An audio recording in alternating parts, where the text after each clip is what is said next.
30 Pro with the Samsung Galaxy A24 and the Redmi Note 12 Pro 4G. Now, here are the prices, the RAM and storage. The Infinix Note 30 Pro stands out as it comes with more physical RAM and storage. That's a good start for Infinix, but let's check out what each smartphone comes with in the box and see which one comes with more accessories.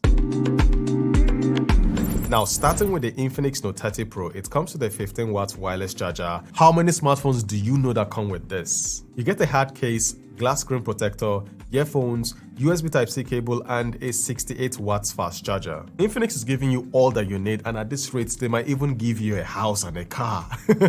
Now, moving to the Redmi Note 12 Pro 4G, it comes with a TPU case, USB Type-C cable, Type-C cable. Now, moving to the build quality, let me allow you to guess which smartphone has the best build quality. Is it the Samsung, Redmi? Nope, it's the Infinix Note 30 Pro. It has a glass rear, a plastic frame, no Corning Gorilla Glass protection at the front, but it's an IP53 dust and splash resistant smartphone. The Redmi Note 12 Pro 4G has glass at the rear as well, a plastic frame, no Corning Gorilla Glass protection at the front, and it doesn't have an IP rating. For the Samsung Galaxy A24, it has a plastic rear, plastic frame, no Corning Gorilla Glass protection at the front, and no IP rating as well. Now, checking out the external features of these smartphones, the Samsung and the Infinix have a dual SIM and memory card tray, while the Redmi has a hybrid SIM card tray. The Infinix Note 30 Pro is the only smartphone here with one microphone, which is sad, while the other